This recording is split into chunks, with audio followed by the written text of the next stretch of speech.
Sir আপনারা আর আপনাদের সবাই আচ্ছা আমাদের আজকে কি আলোচনা হবে বলতো ডিসপারশন এন্ড স্ক্যাটারিং চ্যাপ্টারের 4 নাম্বার ক্লাস এবং এটা আমাদের সর্বশেষ ক্লাস তাই তো বান্ধবীদের সবাইকে দেখতে পাওয়া যাচ্ছে না ছেলেদেরকেও সবাইকে দেখতে পাওয়া যাচ্ছে না যাই হোক শেষের দিকে তোমাদের পরিচয় করে দেব এবং আজকে আমরা চেষ্টা করব আলোর বিচ্ছুরণ বিক্ষেপণ এখানে ফিনিশ করা ঠিক আছে চলো শুরু করা যাক কথা না বাড়িয়ে তাহলে বলুন আমরা গতদিন যেটা আলোচনা করেছিলাম রেইনবো সম্পর্কে তাই তো রেইনবো নিয়ে আলোচনা করেছিলাম এবং তার পাশাপাশি 7 বর্ণের সংমিশ্রণে কিভাবে সাদা আলো সৃষ্টি হয় সেটা আলোচনা করেছিলাম আজকে যেটা আমরা আলোচনা করব সেটা 3খানা বিষয় বাকি আছে নাম্বার আছে তো অনেকগুলো বিষয় তার মধ্যে যেগুলো ইমার্জেন্সি ভাবে না আলোচনা করলে না সেগুলো আমরা আলোচনা করব যেমন শুদ্ধ বর্ণালী অশুদ্ধ বর্ণালী জিনিসটা কি ওখান থেকে একটা প্রশ্ন বোর্ড এক্সামে খুব আসে কি প্রশ্নটা একটি শুদ্ধ বর্ণালীর পরিষ্কার রেখাচিত্র অঙ্কন করো ওটার জন্যই আমরা শুদ্ধ বর্ণালী অশুদ্ধ বর্ণালী পড়ব আমি এখন সেটা নিয়ে আলোচনা করব দ্বিতীয় আলোচনার বিষয় যেটা রয়েছে সেটা হচ্ছে সোলার স্পেকট্রাম সৌর বর্ণালী এখান থেকে কি শিখবো এখান থেকে আমরা এইটুকু জিনিসই শিখবো এখান থেকে দুটো জিনিস জানার আছে ছোটবেলা থেকে শুনে এসেছি যে সূর্য হলো সমস্ত শক্তির মূল উৎস the main source of energy Sun is the all sources of energy. Why? Because it will tackle all the planetary system. কারণ এটি সমস্ত প্রাণী জগৎ তথা গ্রহ জগৎকে ট্যাকেল করছে এবং কিভাবে এখানে কি কি শক্তি রয়েছে তার সম্পর্কিত একটা ছোট্ট ধারণা আমরা আলোচনা করব 5-7 মিনিট তৃতীয়ত এখানে যেটা রয়েছে যেমন স্ক্যাটারিং পার্ট হিসেবে তোমার হচ্ছে গিয়ে র্যালের স্ক্যাটারিং র্যালের বিক্ষেপণ ক্লাস 10 ছিল তোমাদের র্যালের বিক্ষেপণের সূত্র অ্যাকচুয়ালি র্যালের নিয়ে আলোচনা করতে গেলে দীর্ঘ আলোচনা যেটা 1-2 ঘন্টায় 5 ঘন্টায় সম্ভব নয় মানে হায়ার স্টাডিজ র্যাল নিয়ে অনেক আলোচনা আছে ওনার বক্তব্যটা কি এবং তার থিংটা কি জাস্ট 2-3 মিনিট আলোচনা করবো আমরা যাতে বিষয়টা বুঝতে পারি তাছাড়াও আমরা কি শিখবো ডিফারেন্ট টাইপস অফ স্পেকট্রাম বর্ণালী শোষণ বর্ণালী নিঃসরণ বর্ণালী রেখা শোষণ বর্ণালী পটি শোষণ বর্ণালী তোমার হচ্ছে রেখা নিঃসরণ বর্ণালী পটি নিঃসরণ বর্ণালী নিরবিচ্ছিন্ন নিঃসরণ বর্ণালী এই যে বর্ণালীগুলো আছে এদের সম্পর্কিত আলোচনা এগুলো নিয়ে আমরা আলোচনা করবো তো প্রথমে আমরা কি স্টার্ট করবো কি স্পেকট্রাম বা বর্ণালী কত প্রকার শুদ্ধ বর্ণালী এবং অশুদ্ধ বর্ণালী প্রথমে আমরা স্পেকট্রাম নিয়ে আলোচনা করছি স্পেকট্রাম মানে কি বলুন তো স্যার ম্যাডামরা বর্ণালী কি বর্ণালী বর্ণালী কত প্রকার শুদ্ধ বর্ণালী এবং আগে আমরা আচ্ছা পিওর স্পেকট্রাম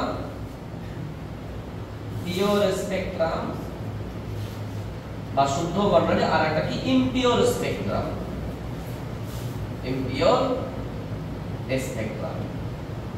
তো প্রথমে আমরা ইমপিওর সম্পর্কে জানবো তারপর পিওর নিয়ে আলোচনা করবো কারণ ইমপিওর ছোট জিনিস এখন হয়ে যাবে পিওর নিয়ে আমাদের মেইন আলোচনা হবে তাহলে প্রথমে আমরা কি শিখবো স্যার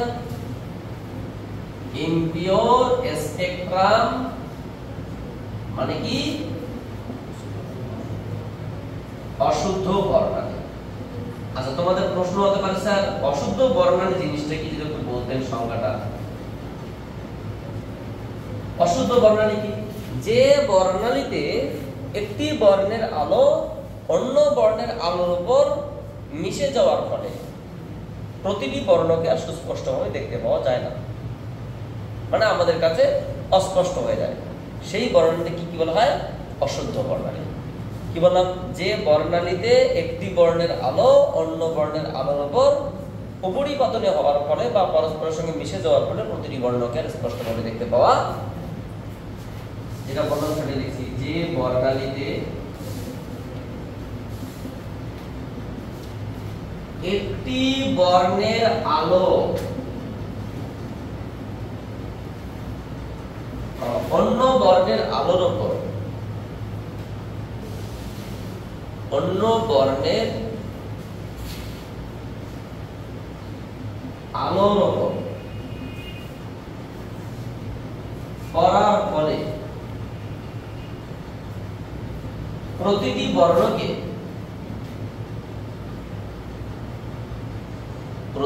বর্ণকে স্পষ্টভাবে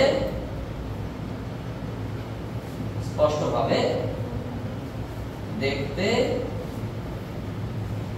পাওয়া যায় না, তাকে কি বলা হয়? তাকে অশুদ্ধ বর্ণালী বলে। তাকে অশুদ্ধ বর্ণালী বলে। আমি যদি এরকম ছোট্ট করে একটা পিকচার অঙ্কন করি, তোমাদের বিষয়টা একদম ক্লিয়ার হয়ে যাবে, টেনশনের কোনো কারণে, জাস্ট ক্লিয়ার হয়ে যাবে। কিরকম আমি তোমাকে একটু হালকা করে দেখানোর চেষ্টা করছি। ধরে নাও আমি এখানে একটা প্রিজম নিলাম, ঠিক আছে? আমরা অশুদ্ধ বর্ণালীকে একটা দেখানোর চেষ্টা করছি। এখানে কি নিলাম? সেগমেন্ট আমরা প্রিজম।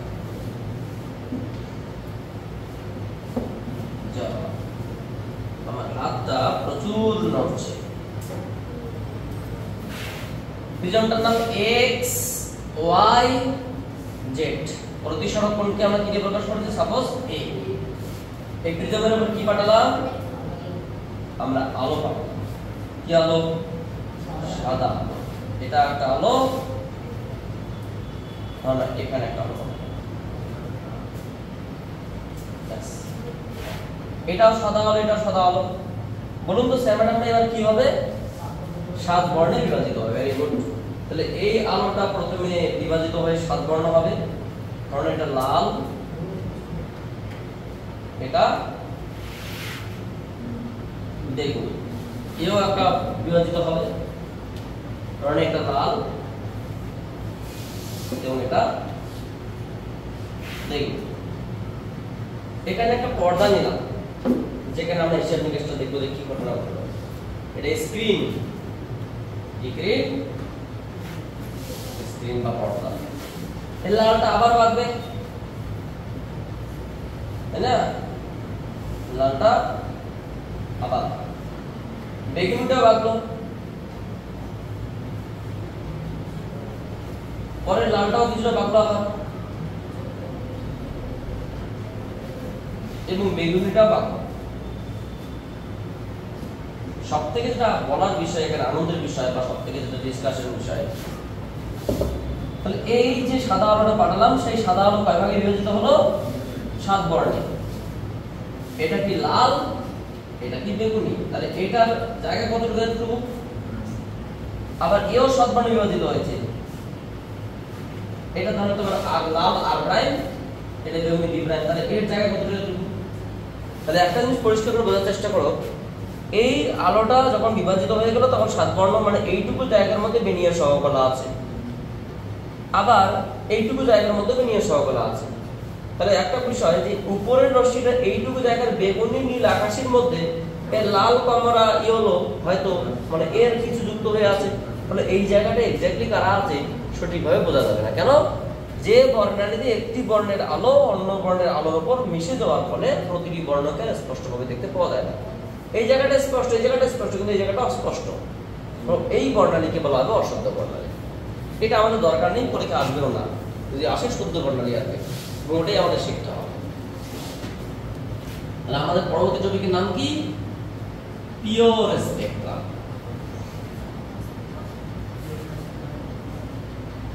বা শুদ্ধ বর্ণালী। শুদ্ধ বর্ণালী, যে বর্ণালীতে একটি বর্ণের আলো অন্য বর্ণের আলোর উপর না পড়ার ফলে প্রতি বর্ণকে স্পষ্টভাবে দেখতে পাওয়া যায়। যে বর্ণালীতে একটি বর্ণের আলো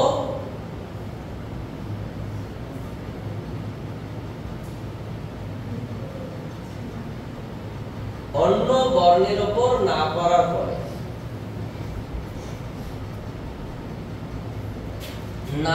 ফলে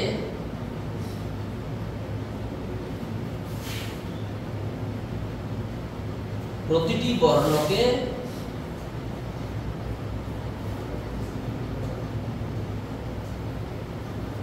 স্পষ্টভাবে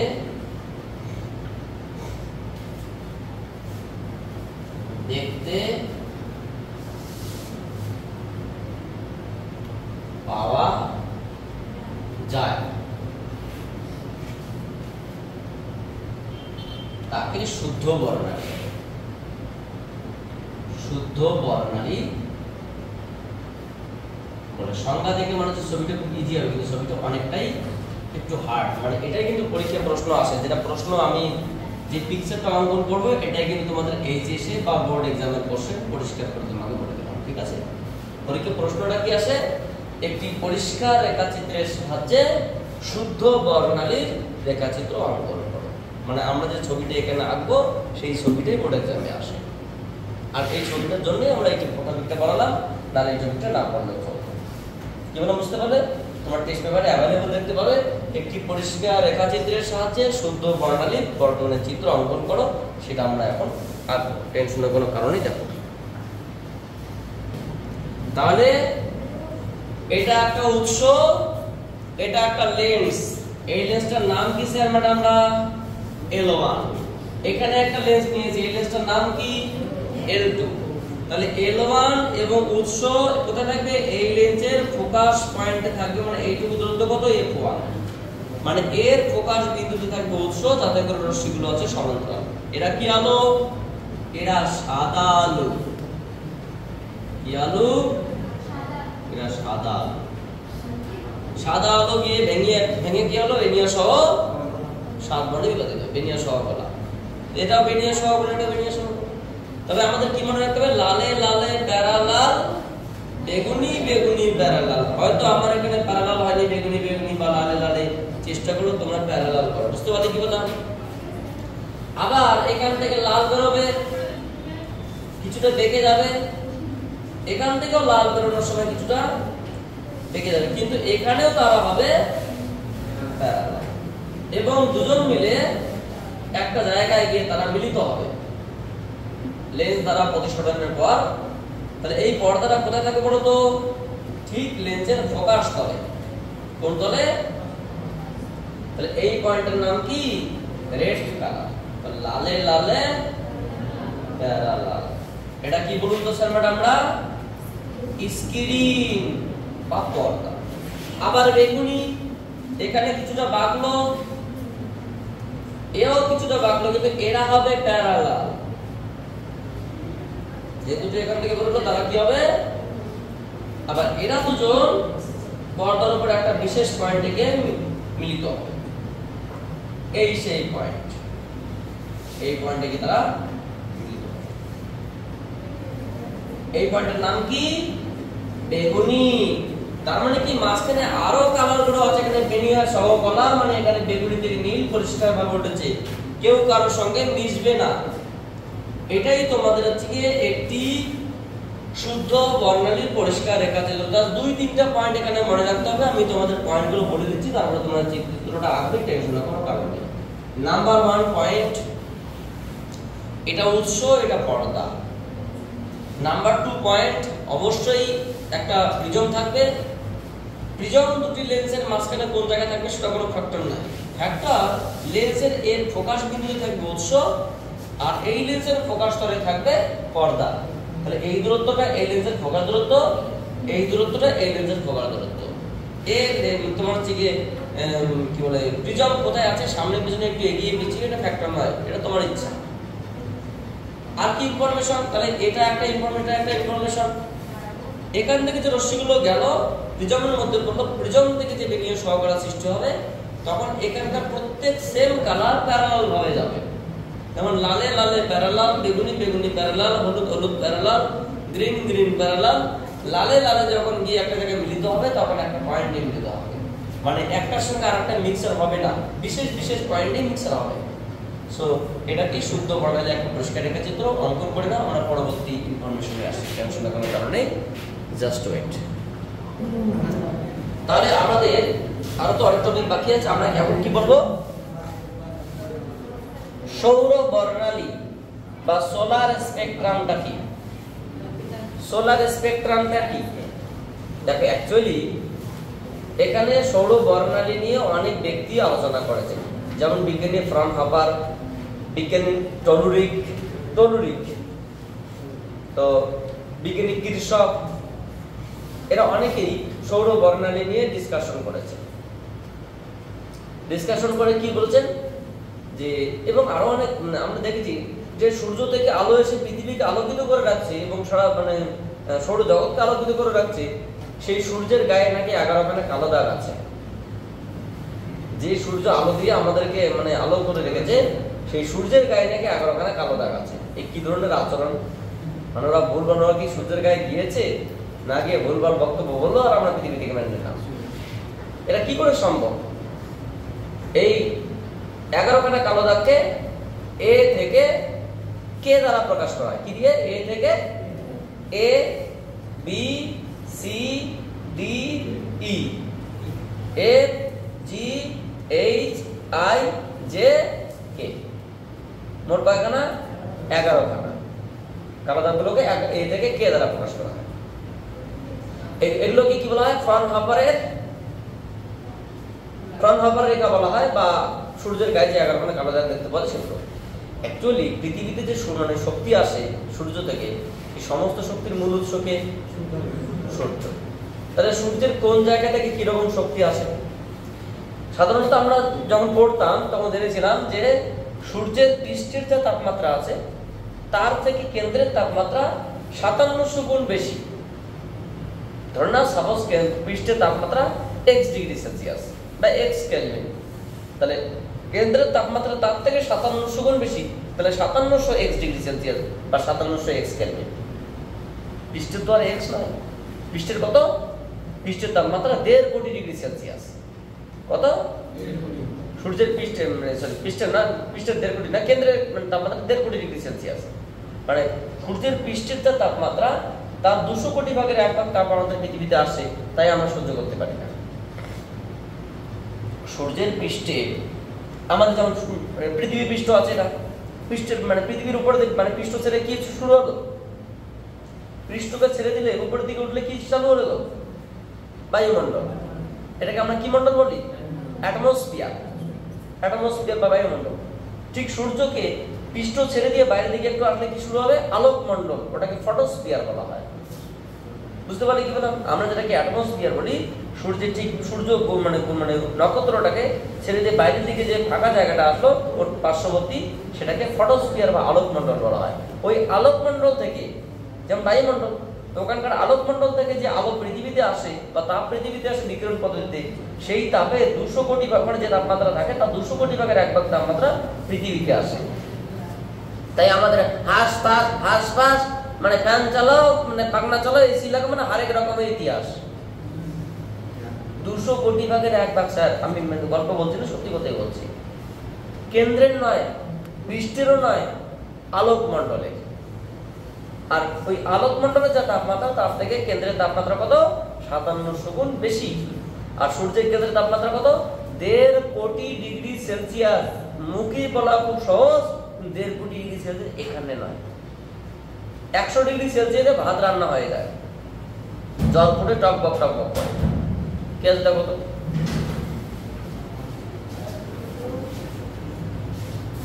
কে আছে? এখনো টাইম হয়নি। স্যারকে বলে দেন টাইম দেখতে, টাইম এখনো হয়নি, দেরি আছে। তো 1.5 কোটি ডিগ্রি সেলসিয়াস বা বিষয়টা কি দাঁড়ালো? তোমার হচ্ছে গিয়ে সূর্যের পৃষ্ঠের তাপমাত্রা যা আছে তার থেকে কেন্দ্রের তাপমাত্রা কত? 1.5 কোটি ডিগ্রি সেলসিয়াস বা 5700 গুণ বেশি। এবার প্রশ্ন হচ্ছে গিয়ে, সূর্য ধরনের একটা সূর্যের কেন্দ্র, এটা ধরনের একটা সূর্য নক্ষত্র। সূর্য কি কোনো গ্রহ না? নক্ষত্র। তাহলে সূর্যের ভেতরের দিকে বাইরে সর্বমোট 7খানা স্তর আছে। কয়টা স্তর আছে? স্তর 7খানা নেই, আমরা 7খানা স্তরে কল্পনা করছি। এটা একটা, এটা একটা, এটা একটা, যা খেলা শেষ হয়ে গেল। এটা কোন বলা হয়? 1 2 3 4 5 6 7। বুঝতে পারি কি বললাম? 1 2 3 4 5 6 7। এটার নাম কি? আলোক মণ্ডল। তাহলে আমাদের পৃথিবীতে যে আলো আসে কোথা থেকে আসে? এখান থেকে আসে। আমাদের পৃথিবীতে যে আলো আসে তাকে আমরা কি বলি? ভিজিবল রে বা দৃশ্যমান রশ্মি। আমরা কি বলি? ভিজিবল রে, ভিজিবল রে বা দৃশ্যমান রশ্মি। তার ভেতর থেকে মানে ভেতর থেকে কি আসে? ভেতর থেকে তোমার হচ্ছে কি ইউভি রে আসে। মানে এটা সবথেকে কেবল আমাদের এই দিক থেকে দেখে সুবিধা হবে আলোচনা করতে। এখান থেকে আসে কসমিক রে, কসমিক রে বা কসমিক রশ্মি। তার বাইরের পৃষ্ঠ থেকে কি আসে? বাইরের পৃষ্ঠ নয়, বাইরের পর থেকে আসে গামা রে। কি রে? গামা রে। তার বাইরে থেকে কি আসে? X ray. তার বাইরে থেকে কি আসে? ইউভি রে, ইউভি রে। তার বাইরে থেকে কি আসে? তোমার হচ্ছে কি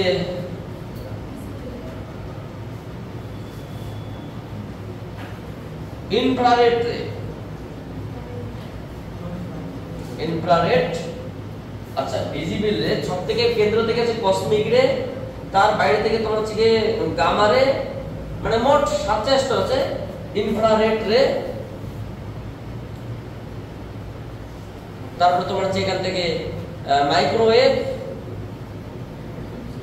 মাইক্রোওয়েভ। এখানে ভিজিবল রে এখান থেকে আছে মাইক্রোওয়েভস, ভিজিবল রে। তার বাইরে থেকে রেডিও ওয়েভস। তারপরে মানে আরো দুর্বল শক্তি আর কি। মানে মেইন কথা হচ্ছে গিয়ে আমরা যত কেন্দ্রের দিকে যাব সবথেকে শক্তিশালী তরঙ্গের নাম কি? কসমিক রশ্মি। তার বাইরে দিকে আসলে গামা রশ্মি, এক্স রশ্মি, ইউভি রশ্মি, ইনফ্রারেড রে, মাইক্রোওয়েভ, ভিজিবল রে, রেডিও ওয়েভস এন্ড দেন আরো অনেকগুলো তরঙ্গের ব্যাপার আছে। মানে মেইন কথা আমরা যে পৃথিবীতে যে শক্তিগুলো দেখি সমস্ত শক্তি সূর্যের বিভিন্ন স্তর থেকে পৃথিবীতে আসে। বুঝতে পারলে কি বললাম? সো এই কারণে বলা হয় sun is the main sources of, সূর্যের কি সমস্ত শক্তির মূল উৎস। এই যে পৃষ্ঠ থেকে যেটা আসে এই জায়গাটাকে কি বলা হয় বলতো? এটাকে আমরা ফটোস্ফিয়ার। কি বলা হয়? ফটোস্ফিয়ার বা আলোক মণ্ডল। আচ্ছা, আলোক মণ্ডল থেকে যে আলো পৃথিবীতে আসে সেই আলোটা কি ভিজিবল? মানে এর মধ্যে কি থাকে বলতো? এর মধ্যে 7টা পর্দা কি বেনিয়া সহ, বেনিয়া সহ বলা বা ভিপসিয়াম।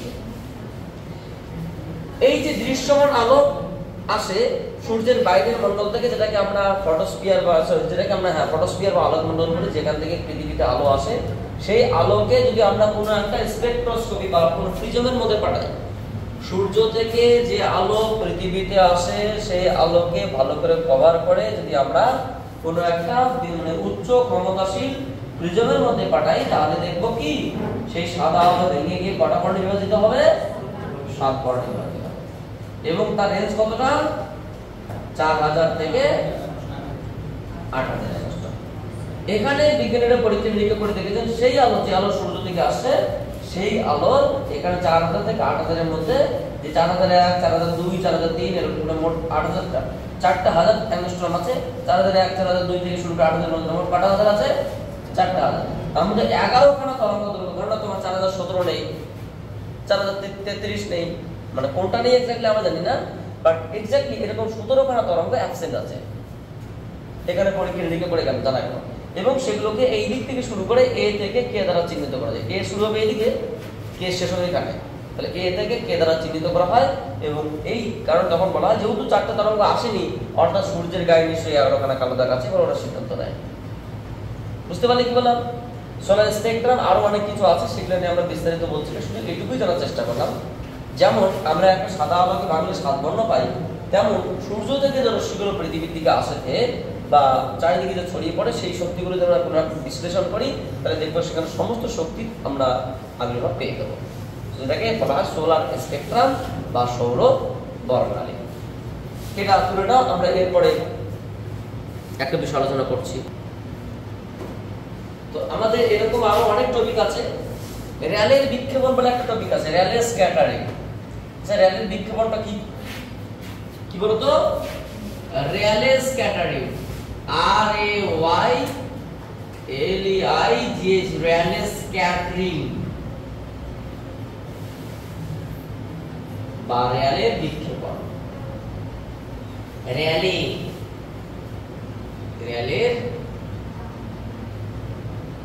বিক্ষেপণ। বিজ্ঞানী র্যালে কি বলেছে? এনার বক্তব্যটা হচ্ছে বিক্ষিপ্ত আলোর তীব্রতা ওই আলোর তরঙ্গ দৈর্ঘ্যে চতুর্থ ঘাতের ব্যস্তানুপাতে পরিবর্তিত হয়। কি বলতে বুঝতে পারলেন? ওটা আগে লিখে দিতাম, আলোচনা করছি। ওনার বক্তব্য হচ্ছে র্যালের মতানুসারে বিক্ষিপ্ত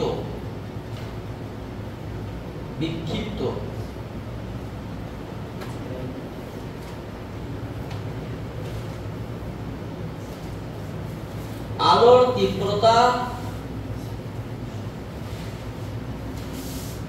তীব্রতা ওই আলোর তরঙ্গ দৈর্ঘ্যের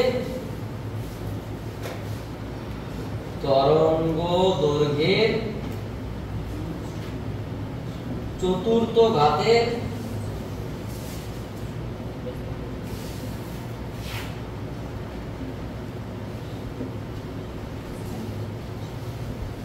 ব্যস্তানুপাতে পরিবর্তিত হয়।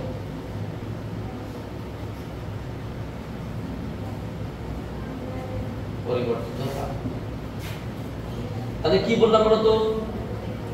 যদি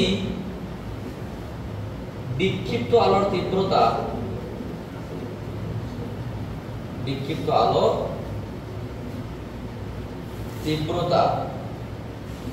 I ও তরঙ্গ দৈর্ঘ্য ল্যামডা হয়, তবে র্যালের মতানুসারে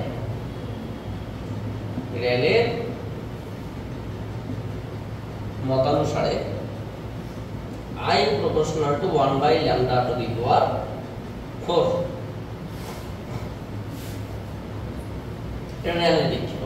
জাস্ট 1 মিনিট বিষয়টা শোনো। এটা পরীক্ষা আসে, এইটুকুই আসে পরীক্ষায় 1 মার্কের জন্য। র্যালের জিনিসটা কি বলতে চাইছি, 1টা মিনিট শুনলে তোমরা বিষয়টা বুঝতে পারবে। এর বিস্তারিত আলোচনা অনেক আছে, সেগুলো আমরা 1-1.5 ঘন্টা কিছুই হবে না। তো র্যালের বক্তব্যটা হচ্ছে বিক্ষিপ্ত আলোর তীব্রতা ওই আলো তরঙ্গ দৈর্ঘ্যের চতুর্থ ঘাতের ব্যস্তানুপাতে পরিবর্তিত হয়। এটা কথার মানে, তোমাকে যে প্রশ্ন করি, তোমরা ছোটবেলায় গুলি খেলেছো, আমি স্পেশালি খুব গুলি খেলেছি, আঙুল দিয়ে হোক হাত দিয়ে হোক গুলি আমরা প্রচুর খেলেছি। সেই গুলি দেখো, ছোট্ট একটা গুলি দিয়ে যদি অনেক বড় একটা গুলিকে আঘাত করে তাহলে কি হবে? সেই ছোট গুলিটা ছিটকে যাবে, হয় ভেঙে যাবে, নতুবা সে কোন দিকে ছিটকে যাবে বলা মুশকিল। আর ছোট্ট একটা গুলিকে যদি বড় গুলি দিয়ে আঘাত করা হয়, হয় সে ভেঙে যাবে, নতুবা এমন জঙ্গলে গিয়ে ঢুকবে আর জীবনে তাকে খুঁজে পাওয়া যাবে না, কারণ সে ছিটকে যাওয়ার ক্ষমতা অনেক বেশি। এখানে ঠিক সেরকম একটা ঘটনা। আলো এক ধরনের কণা, সেটা আমি বলিনি, আলবার্ট আইনস্টাইন 1905 খ্রিস্টাব্দে তার ফটন তত্ত্বে বা তার স্পেশাল থিওরি অফ রিলেটিভিটিতে বা আইনস্টাইনের আলোক তড়িৎ ক্রিয়াতে পরিষ্কারভাবে ব্যাখ্যা করেছেন। তাহলে আলো এক প্রকার কণা, আর বায়ু এক প্রকার কণা আমরা দেখতে পাচ্ছি। দেখতে না আমরা অনুভব করতে পারছি, কারণ যদি মনে করো অনুভব করতে পারছি না, তাহলে তুমি ফ্যান বন্ধ করে দাও, তাহলে বুঝতে হবে বায়ু আছে কি নেই। স্যার বায়ু তো নেই, দেখতে পাচ্ছি না, তাহলে তুমি এক কাজ করো, ফ্যান বন্ধ করে দাও, সুন্দর বুঝতে পারবে যে বায়ু ছিল না। তাহলে বায়ু আছে, আমরা দেখতে পাই না কিন্তু অনুভব করতে পারি। তো আলো আমরা এক প্রকার কণা, দেখতে পাই না কিন্তু আমাদের দেখতে সহায়তা করে। শব্দ আমরা, কারণ শ্রবণের অনুভূতি হয় কিন্তু শব্দ আমরা দেখতে পাই না, এগুলো কিছু ইনভিজিবল বিষয়। সো বিষয়টা হচ্ছে কি, আলোর কণা এবং বায়ুর কণা, এখানে আলোর কণার সাইজ বায়ুর কণা থেকে 1000 কোটি গুণ ছোট। সেটা তোমাকে ইমাজিন করে বোঝানো সম্ভব নয়। মানে ধরো এই যে বড় বিল্ডিংটা আছে, এই বিল্ডিংটা 5 তলা বিল্ডিং বানানো হয় এরকমটা, এই 5 তলা বিল্ডিং এর সাইজ আর ছোট্ট একটা কি বলবো, একটা ওই পার্টিকেল বা ছোট্ট একটা বলবো কি পাথরের সাইজ কি হবে? খুবই ছোট। তাহলে আলোর কণাটা হচ্ছে পাথর, আর 5 তলা বিল্ডিংটা হচ্ছে কি একটা বায়ুর কণা। তাহলে আলোর কণা যখন পাথর যখন বায়ুর কণার উপর এসে বা বিল্ডিং এর উপর পড়ে, তখন কি হবে? সে ছিটকে যাবে। ওটাই আমি বলছি যে বিক্ষিপ্ত আলো তীব্রতা, আলো যে বিক্ষিপ্ত হবে, অর্থাৎ মহাশূন্য থেকে যখন আলো পৃথিবীতে এসে বায়ুমণ্ডলে পৌঁছায়, তখন এসে এমনভাবে ছিটকে যায় যে এই জায়গাটা পুরো ট্রান্সপারেন্ট হয়ে যাচ্ছে, স্বচ্ছ। এই যে তুমি আমাকে দেখতে পাচ্ছ, আমি তোমাকে দেখতে পাচ্ছি, রাত্রেবেলা আলো নেই, অন্ধকার জায়গায় কিন্তু আমরা কেউ কাউকে দেখতে পাই না, কারণ সেখানে স্ক্যাটারিং পার্টটা নেই, বায়ু আছে কিন্তু আলো নেই। অর্থাৎ বায়ু থাকতে হবে, আলো থাকতে হবে। যেমন মহাশূন্য পুরোপুরি কালো, কারণ ওখানে বায়ু নেই, আলো যদি যাচ্ছে কিন্তু কারোর সঙ্গে বাধাপ্রাপ্ত হচ্ছে না বলে মহাশূন্য, মানে ব্রহ্মাণ্ডে যে মহাশূন্য আছে পুরোটাই ডার্ক। অর্থাৎ এই যে আলো এসে বায়ুর মধ্যে মানে বিক্ষিপ্ত হয়ে যে উদ্ভাসিত হয়ে গেল বা আমাদেরকে স্বচ্ছ হয়ে গেল, সে আলো তীব্রতা বা ইন্টেন্সিটি বা উজ্জ্বলতা বা তীব্রতা বা লাইটিংনেস কতটা হবে সেটা বলছে সেই আলো তরঙ্গদৈর্ঘ্য চতুর্থ ঘাতের ব্যস্ততার মধ্যে পরিবর্তিত হয়। এটা মানে একটা প্রমাণ আছে, প্রমাণ তোমাদের কোনো জানার দরকার নেই, শুধুমাত্র তোমার বক্তব্যটাই যথেষ্ট, স্টেটমেন্ট অনলি। কি বলো, বুঝতে পারলে? ঠিক আছে, আমরা শেষ করতে পারলাম না। পরবর্তী ক্লাসে আমরা 5-10 মিনিট ছোট্ট একটা আলোচনা আছে, সেটা আমরা করার পর মানে বিশেষ করে তোমার হচ্ছে গিয়ে ওটা কি বলা হয়, স্পেকট্রাম অ্যানালাইসিস, মানে বলতে গেলে বর্ণালী বিশ্লেষণ, নিরবিচ্ছিন্ন বর্ণালী, শোষণ বর্ণালী, রেখা শোষণ বর্ণালী, পটাশন বর্ণালী, এগুলো কি আছে বিস্তারিত আলোচনা করার পরে আমরা তোমাদের পরবর্তী কোনো চ্যাপ্টার স্টার্ট করবো। ঠিক আছে, তো এইটুকুই তোমাদের রেখে দিচ্ছি আমি, তারপরে তোমাদের দেখা যাবে। তোমরা কি প্রত্যেকে ভালো আছো? তোমাদের সঙ্গে হালকা করে একটু পরিচয় করে দিই, অনেকদিন তোমাদের সঙ্গে দেখা হয়নি। তো বলেন স্যার, আপনারা কি সবাই ভালো আছেন? আচ্ছা, আর আপনাদের সবাই ভালো আছেন? Very good. তো ব্যাপারটা হচ্ছে গিয়ে মানে মেয়েরা তো একদম নিরীহ, পড়াশুনো করছে কিন্তু কোনো রেসপন্স করছে না, কেন ভাই বুঝতে পারছে না, নতুবা বোঝার চেষ্টা করছে না। তো ঠিক আছে, thank you for watching my video.